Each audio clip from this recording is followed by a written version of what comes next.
We begin tonight with a major development in the Israel-Gaza conflict.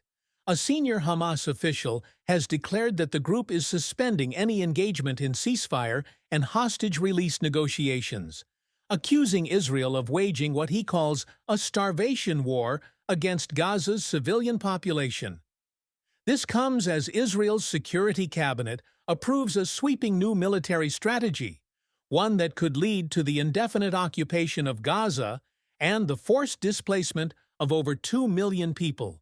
Israel halted all humanitarian aid to Gaza more than 9 weeks ago, though the blockade briefly loosened during a now-collapsed 2-month ceasefire.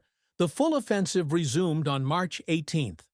Israel says the pressure is meant to force Hamas to release the 59 remaining hostages, only 24 of whom are believed to still be alive. But in a statement today, senior Hamas official Bassem Naim said, "There is no point in any negotiations while Israel continues its starvation war, a war the international community, including the UN, has deemed a war crime." The United Nations has condemned Israel's latest strategy, especially its plan to replace the existing UN-managed aid delivery system with one run by private contractors and military hubs. The UN says the proposal weaponizes aid and violates core humanitarian principles of neutrality and impartiality. Israel's military says the expanded offensive will involve wide-scale operations and the movement of the majority of Gaza's population to what it calls a Hamas-free zone.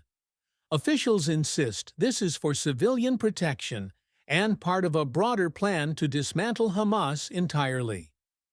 Meanwhile, former U.S. President Donald Trump, who is visiting the region next week, stated that the United States would step in to provide food aid, blaming Hamas for taking everything that's brought in.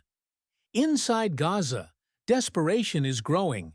Aid agencies are warning that mass starvation is imminent. One resident told the BBC, "This plan is camouflage. Israel wants to prolong the blockade until Gaza is starving."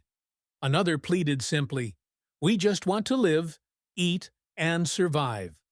Since the war began on October 7th, following Hamas's deadly cross-border attack that left over 1,200 Israelis dead and 251 hostages taken, more than 52,000 people have been killed in Gaza, according to the Hamas-run health ministry. With diplomatic efforts in disarray and humanitarian conditions worsening by the hour, the region stands on the brink of further tragedy. We'll continue to monitor the situation and bring you the latest updates as they come in.